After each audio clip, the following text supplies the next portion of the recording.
Assalamualaikum dear students, I hope you are all fine and doing great. Our today's topic of discussion is continuation of this chapter, bioenergetics. Today we will talk about the absorption spectrum. अच्छा बच्चे, ये जो chapter हमारा bioenergetics का चल रहा है, start में मैंने आपको इंट्रो दे दिया था. अब इसमें जो कुछ टॉपिक्स मैंने स्किप किए हैं और वो आपके स्मार्ट सिलेबस के अकॉर्डिंग एक्सक्लूडेड है. नेक्स्ट इसमें एक्सक्लूडेड कौन से हैं? Role of photosynthetic pigment excluded है, क्लोरोफिल एक्सक्लूडेड है, क्लोरोफिल ए एक्सक्लूडेड है और एसेसरी पिगमेंट जिसमें क्लोरोफिल बी आपका आ जाएगा और कैरोटीनॉइड्स आ जाएंगे. अब नेक्स्ट डायरेक्ट जिस टॉपिक पे हम जाएंगे दैट इज अब्जॉर्प्शन स्पेक्ट्रम. अगर मैं अब्जॉर्प्शन स्पेक्ट्रम को डिफाइन करूँ ना, मैं कहता हूँ the graph which shows the absorption of different wavelengths of light by different photosynthetic pigment. Mean different photosynthetic pigment कौन कौन सी लाइट को ऑब्जॉर्व करते हैं, वो जो ग्राफ होगा that graph will be called as absorption spectrum. Clear? मैं दोबारा बोल देता हूँ, ये वो ग्राफ होता है जो डिफरेंट फोटोसिंथेटिक पिगमेंट्स की अब्जॉर्प्शन शो करता है कि वो किस किस वेवलेंथ की लाइट को ऑब्जॉर्व करते हैं. That is called as absorption spectrum. और इसी से रिलेटेड टर्म हमने पिछले वीडियो में की थी, action spectrum. The graph which shows the relative effectiveness of absorbed light in photosynthesis. Mean जो लाइट अब्जॉर्ब हो चुकी है वो फोटोसिंथेसिस के अंदर कितनी इफेक्टिव है, उसको हम कहते हैं action spectrum. Anyways, absorption spectrum को हम देखते हैं.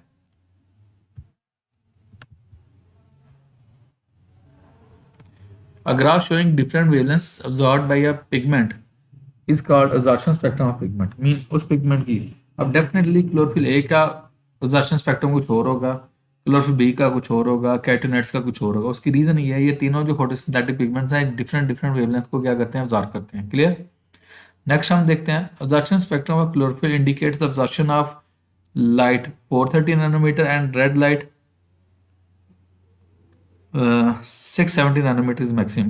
तो जो इन्होंने अब्जॉर्प्शन स्पेक्ट्रम का कंपैरिजन किया ना, उन्होंने देखा जो सबसे ज़्यादा लाइट अब्जॉर्ब हो रही है ना, वो ये हो रही है, एक तो हो रही है क्या उसे कहते हैं ब्लू वाली, और दूसरी कौन सी हो रही है, रेड वाली. अब ब्लू वाली में जाओगे तो वो 430 पे आ जाती है, और रेड वाली में जाओगे तो क्या उसे कहते हैं 670 में आ जाती है. क्लियर?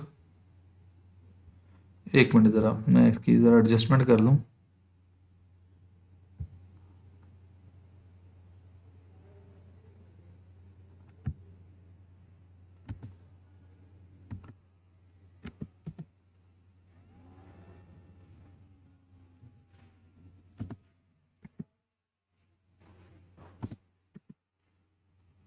ओके, यहाँ तक हो गया. नेक्स्ट हम बात करते हैं absorption peaks of carotenoids are different from those of chlorophyll. अब कैरोटीनॉइड्स की कुछ और होंगी और क्लोरोफिल की कुछ और होंगी. डेफिनेटली ये डिफरेंट फोटोसिंथेटिक पिगमेंट है तो डिफरेंट अब्जॉर्ब करेंगे. नेक्स्ट हम बात करते हैं action spectrum of photosynthesis also shows that blue and red parts lights are most effective. तो एक्शन स्पेक्ट्रम वो यही शो करते हैं कि जो सबसे ज़्यादा इफेक्टिव है ना लाइट, वो एक ब्लू है दूसरी रेड है. उसकी रीज़न ये है, सबसे ज़्यादा अब्जॉर्ब वो हो रहे हैं, जब अब्जॉर्ब सबसे ज़्यादा वो हो रहे हैं तो इफेक्टिव भी वही होंगी. कौन कौन सी? ब्लू वाली और रेड वाली. अब ब्लू वाली कहाँ पे फॉल करती है, 430 नैनोमीटर पे करती है, और रेड वाली कहाँ पे करती है, 670 पे करती है. क्लियर?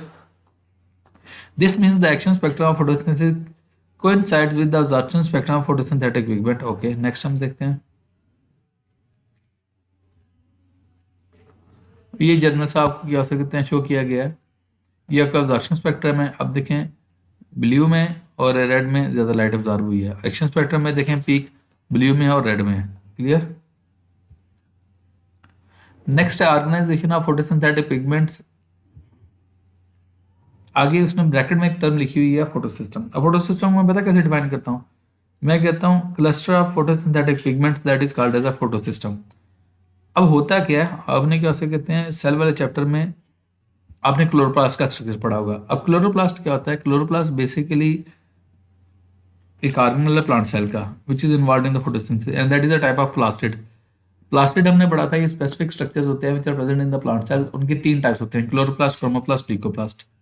अब ये क्लोरोप्लास्ट की एग्जांपल. अब क्लोरोप्लास्ट के स्ट्रक्चर को देखा जाए तो इसको स्ट्रक्चर को अगर हम डिस्कस करें, हम कहते हैं one is the outer membrane, other is the inner membrane, और इनके दरमियान स्पेस होती है that is called इंटरमेम्ब्रेनल space.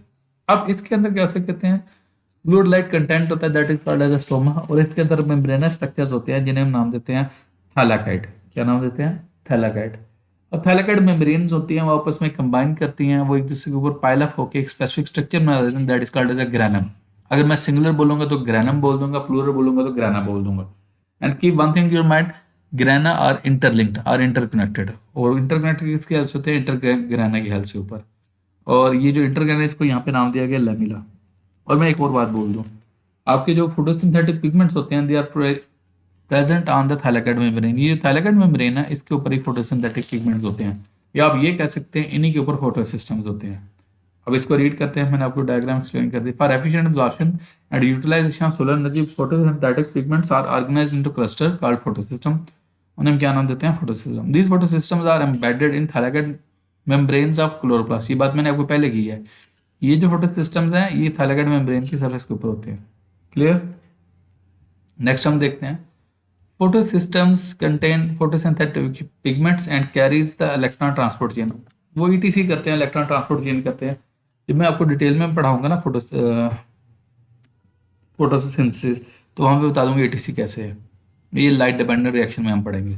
Anyways, each photosystem consist of light. अब फोटोसिस्टम की बात की है, उसके दो कंपोनेंट होते हैं। एक होता है एंटीना कम्प्लेक्स, इसे लाइट गैदरिंग कम्प्लेक्स भी कहते हैं, और दूसरा हम कहते हैं रिएक्शन सेंटर। यहाँ से मैं डायग्राम से आपको जस्टिफाई करता हूँ जरा। ये डायग्राम है फोटो सिस्टम की, और ये क्या हो कहते हैं, ये जो बाकी स्ट्रक्चर्स हैं इन्हें हम कहते हैं एंटीना कम्प्लेक्स, और ये जो मिड में स्ट्रक्चर है that is called as a reaction centre. Clear? Okay. Antenna complex है many pigment molecules which capture light energy. जिस तरह हम कहते हैं ना एंटीना सिग्नल को कैप्चर करता है, जस्ट लाइक दैट एंटीना। अच्छा, इसे लाइट हार्वेस्टिंग कम्प्लेक्स भी कहते हैं। दो टर्म्स यूज हो सकती हैं, एलएचसी भी हो सकती है, लाइट हार्वेस्टिंग कम्प्लेक्स भी हो सकती है, और एंटीना कम्प्लेक्स भी हो सकती है। Anyways, to the reaction center, the reaction center has one or more molecules of chlorophyll A which pass the high energy electrons to a primary electron acceptor। वो किसको पास ऑन करते हैं? Primary electron acceptor को। वो क्या molecule है, वो भी हम कैसे कहते हैं फोटोसिंथेसिस की डिटेल में देखेंगे। The electron acceptor passes them on the series of electron carriers collectively called electron transport chain। हम ईटीसी पढ़ेंगे यहाँ पर। Next, in chloroplast there are two photosystems, photosystem 1 and photosystem 2।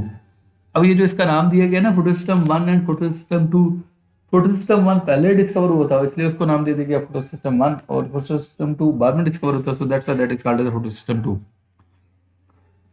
These are named so in order of their discovery. वही बात जो मैंने आपको पहले किया। Photosystem 1 has P700 chlorophyll A molecule in its reaction center and it absorbs maximum light of 700 nanometer।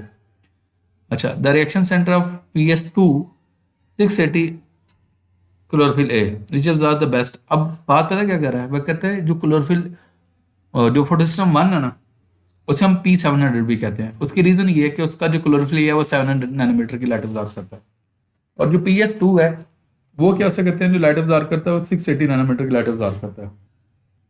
तो यहाँ पे बच्चे मेरा एक क्वेश्चन है आप लोगों से, ओपन क्वेश्चन, आप सबसे आप कैसे अपने टीचर से बेशक पूछ लीजिएगा, और जो स्टूडेंट हमारे क्वेश्चन का आंसर करेगा कमेंट सेक्शन में, उसे हम अपनी वीडियो में कैसे अप्रिशिएट भी करेंगे।